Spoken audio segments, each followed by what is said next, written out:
1975 emergency భారతదేశ చరిత్రలో చెరిగిపోని చీకటి అధ్యాయం. దాన్ని రచించినటువంటి గొప్ప రచయిత్రి ఇందిరాగాంధీ గారు, అప్పటి ప్రధానమంత్రి. 1971లో రాయ్ బరేలీ పార్లమెంట్ నుంచి ఎంపీగా పోటీ చేశారు. ఆమె గెలిచారు. ఆమెకు ఆపోజిట్ గా సంయుక్త సోషల్ పార్టీ నుంచి రాజ్ నారాయణ్ అనే వ్యక్తి పోటీ చేసి ఓడిపోయాడు. అయితే ఆమె ప్రభుత్వానికి సంబంధించినటువంటి అనేకమైన క్యాంపెయినింగ్ లో కానీ ఓట్ల సమయంలో కానీ ప్రభుత్వానికి సంబంధించిన వస్తువులను వాడుకున్నారని, అలానే ఆమె గెలుపు కూడా మోసపూరితమైందని అలహాబాద్ హైకోర్టులో పిటిషన్ వేశారు. ఆ పిటిషన్ని విచారణ జరిపినటువంటి జడ్జి తీర్పునిచ్చారు. ఇందిరాగాంధీ గెలిచింది అన్యాయంగా, అవినీతితో, నిజాయితీగా గెలవలేదని తీర్పునిస్తూ ఆమెను ఆ ఎంపీ పదవికి రాజీనామా చేయాలని, అలాగే 6 సంవత్సరాల పాటు ఎన్నికల్లో పోటీ చేయకూడదని అనర్హత వేటు వేసిన తర్వాత 1975లో ఆమె ప్రధానిగా ఉన్నప్పుడు ఆమె అనర్హత వేటు నుంచి తప్పించుకోవడానికి లేదా ఇతరత్ర కారణాల వల్ల ఆమె దేశంలో ఎమర్జెన్సీని ప్రవేశపెట్టారు. సుమారు 18 నెలల పాటు ఎమర్జెన్సీ కొనసాగింది. ఈ 18 నెలలు ప్రభుత్వానికి అధికారాలు అధికంగా ఉంటాయి, గతంలో కంటే ఎక్కువ ఉంటాయి. కేంద్ర ప్రభుత్వం ఇష్టానురీతిగా 144 సెక్షన్ పెట్టవచ్చు, అనుమానం వచ్చిన వాళ్ళు లోపలేయచ్చు, ఎదురు తిరిగిన ప్రజల్ని బంధించవచ్చు, వార్తా పత్రికకి స్వేచ్ఛ స్వతంత్రాలు ఉండవు, ప్రభుత్వం చెప్పిందే రాయాలి, ఉద్యమకారులందరూ కాముగా నోరు మూసుకుని మూల కూర్చోవాలి, ప్రభుత్వానికి ఎదురు చెప్పకూడదు, ఎదురు చెప్తే లోపలేసేస్తారు. ఇది 1975 ఎమర్జెన్సీ టైంలో జరిగినటువంటి దారుణాలు.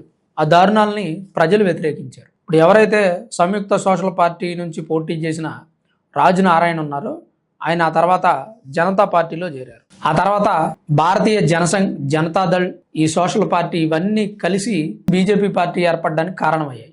ఈ జనతాదళ్ పార్టీ ఏర్పడడానికి కారణం కూడా ఈయనే. అంటే పరిస్థితి ఎలా ఉండేది 1975 ఎమర్జెన్సీ గురించి మనం ప్రత్యేకించి చెప్పాల్సిన అవసరం లేదు. ప్రజల్ని ఎన్నో ఇబ్బందులు పెట్టినటువంటి పరిస్థితి. సో ఇక్కడ మనం క్లియర్గా మాట్లాడుకోవాల్సింది ఏంటంటే 1975 అనేది మన తర్వాతి తరాల వాళ్ళు తెలుసుకోవాల్సినటువంటి అంశం.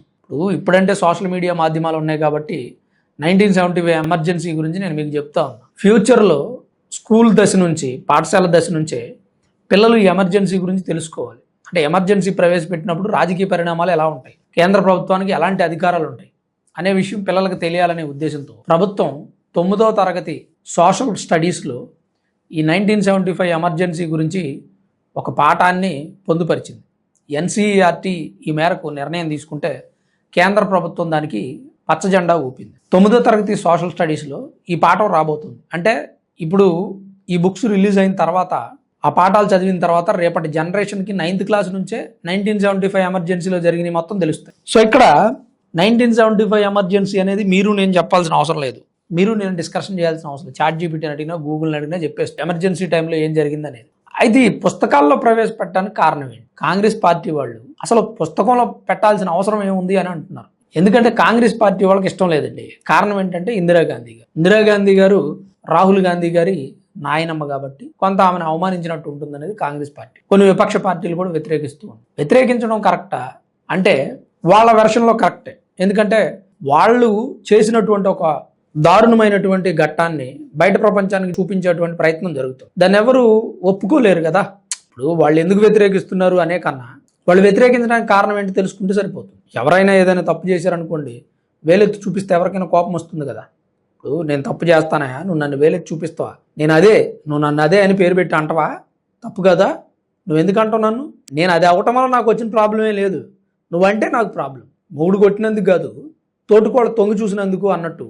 ఇప్పుడు వీళ్ళ ప్రాబ్లం ఏంటంటే అప్పుడు ఎమర్జెన్సీ విధించడం, ప్రజల్ని చిత్రహింసలు పెట్టడం, ప్రభుత్వ అధికారాలని, రాజ్యాంగాన్ని దుర్వినియోగం చేయడం వీళ్ళకి తప్పుగా అనిపించలేదు. కానీ ఆ విషయాన్ని పుస్తకాల్లో ప్రస్తావిస్తే మాత్రం తప్పుగా అనిపిస్తుంది. ఎలా ఉందంటే మైండ్ సెట్, నేను తప్పు చేస్తాను, నువ్వు అడగకూడదు, నన్ను వేలెత్తి చూపించకూడదు. ఇప్పుడు బీజేపీ పార్టీ వాళ్ళు చెప్పేది ఏంటంటే మేము 1975 ఎమర్జెన్సీలో కాంగ్రెస్ పార్టీ చేసిన అరాచకాలన్నింటినీ పుస్తకంలో పెట్టట్లేదండి. 1975లో ఎమర్జెన్సీ విధించడం ఓకే, అసలు ఎమర్జెన్సీ విధించినప్పుడు ప్రధానమంత్రికి ఉండేటువంటి హక్కులేంటి, ప్రభుత్వానికి ఉండేటువంటి హక్కులేంటి, అసలు ఎమర్జెన్సీ ఎందుకు విధించాల్సినటువంటి పరిస్థితి ఎందుకు వచ్చింది, ఇలాంటి విషయాల గురించి మేము పిల్లలకి చెప్తాం అంటున్నారు. ఏది చెప్పినా అసలు భారతదేశ చరిత్రలోనే ఎమర్జెన్సీ విధించిన ప్రధానమంత్రి ఇందిరాగాంధీ గారు ఒక్కరే కదా. అప్పుడు అపకీర్తి మూట కట్టుకునేది ఎవరు? ఇందిరాగాంధీ గారికి ప్రస్తుతం ఉన్న వారసులు కాస్త ఫీల్ అవుతారు. ఇది అసలు కాంగ్రెస్ పార్టీ వాళ్ళు వ్యతిరేకించడానికి కారణం. ఎన్సీఈఆర్టీ ప్రవేశపెడుతోంది, కేంద్ర ప్రభుత్వం ఓకే అంటూ సపోర్ట్ చేస్తుంది, మద్దతు ఇస్తుంది, కాంగ్రెస్ వాళ్ళు వ్యతిరేకిస్తుంది. ఏదేమైనా 9వ తరగతి సోషల్ స్టడీస్లో మాత్రం ఖచ్చితంగా ఎమర్జెన్సీకి సంబంధించినటువంటి పాఠం, గుణపాఠం విద్యార్థులకు చెప్పే తీరతాం. ఆ చీకటి రోజులను విద్యార్థుల జీవితాల్లో వెలుగులు నింపడానికి ప్రవేశపెడతామని ఎన్సీఈఆర్టీ చెప్తుంది. మరి దీని మీద మీ అభిప్రాయం ఏంటి, మీరే ఉంటారనేది తప్పకుండా కామెంట్ రూపంలో రాయండి. 1975 ఎమర్జెన్సీ గురించి చాలామంది మనసుల్లో, మదిలో, మాటల్లో అపోహలు నెలకొని ఉన్నాయి. దాని గురించి మీకు తెలియకపోతే ఒక బుక్ తీసుకొని చదవండి, లేదా గూగుల్లోనో యూట్యూబ్లోనో చూసినా తెలుస్తుంది. 75లో జరిగినటువంటి అరాచకాలు మనమంటే ఇప్పుడు ఈ పుస్తకాల ద్వారా తెలుసుకోవడం, లేదంటే యూట్యూబ్ వీడియోస్లో చూసి తెలుసుకోవడమే కానీ అప్పుడు అంత దారుణం జరిగిందా అని అనిపిస్తుంది. ఇప్పుడు జరిగితే యూత్ అంతా తిరగబడి ప్రభుత్వాన్ని ధ్వంసం చేస్తారు. నేపాల్, బంగ్లాదేశ్, పాకిస్తాన్ లాంటి పరిస్థితి వస్తుంది. ఇప్పుడు అంత ధైర్యం ఎవరు చేయరు, ఏ ప్రధానమంత్రి చేయరు. అప్పుడంటే పిచ్చి రోజులు కాబట్టి, ఈ చదువు తక్కువగా ఉన్నటువంటి రోజులు కాబట్టి, పైగా అప్పుడే బ్రిటిష్ ప్రభుత్వం నుంచి కొరడా దెబ్బలు తినున్నారు. వీళ్ళు కొట్టే దెబ్బలు పెద్ద దెబ్బలు కాదులే అనుకున్నారు. అందుకని ప్రజలు లైట్ తీసుకున్నారు. అప్పటికే చాలామంది ప్రజలు తిరగబడ్డారు, కొంతమంది చంపబడ్డారు, కాల్పులు కూడా జరిగాయి, కొంతమందిని జైల్లో పెట్టారు, ఉద్యమకారుల్ని, అలాగే ప్రింట్ మీడియా వాళ్ళని దారుణంగా హింసించారు. అవన్నీ జరిగాయి. అప్పుడు ఉంది, ఇప్పుడు ఉంది రెవల్యూషన్ అనేది. మన పూర్వీకుల నుంచి మన రక్తంలో పోరాటం అనేది ఉందండి. పోరాటాన్ని కప్పివేసేటువంటి ప్రయత్నం చేస్తే ఎక్కడ ఆగదు. ప్రభుత్వం మంచిగా ఉన్నంతసేపే మనం మంచిగా ఉంటాం. ఇప్పుడు ఈ ప్రభుత్వం అయినా, ఇంకో ప్రభుత్వం, బీజేపీ అయినా, కాంగ్రెస్ అయినా, ఎవరు పరిపాలించినా ప్రజల యొక్క అభీష్టాల మేరకు పనిచేస్తేనే నిలబడుతుంది 4 కాలాల పాటు. లేదంటే తట్టబుట్ట చదువుకొని ట్రైన్ నెంబర్ ఏదో ఎత్తుక్కోవాల్సిన పరిస్థితి ఉంటుంది. బెంగాల్లో మమతా బెనర్జీ పరిస్థితి ఏమైంది అంటే, అది ప్రాంతీయ పార్టీ అయినా, జాతీయ పార్టీ అయినా, ఏదైనా కానీ ప్రజలు ఆగ్రహించినంతవరకే నిలబడుతుంది. మరి 9వ తరగతి సోషల్ స్టడీస్లో 1975 ఎమర్జెన్సీ గురించి ఒక ప్రత్యేకమైన పాఠం ప్రవేశపెట్టడం మీద మీ అభిప్రాయం ఏంటంటే తప్పకుండా కామెంట్ రూపంలో. Thanks for watching this video. This is Ram signing off సన్మన్ studios.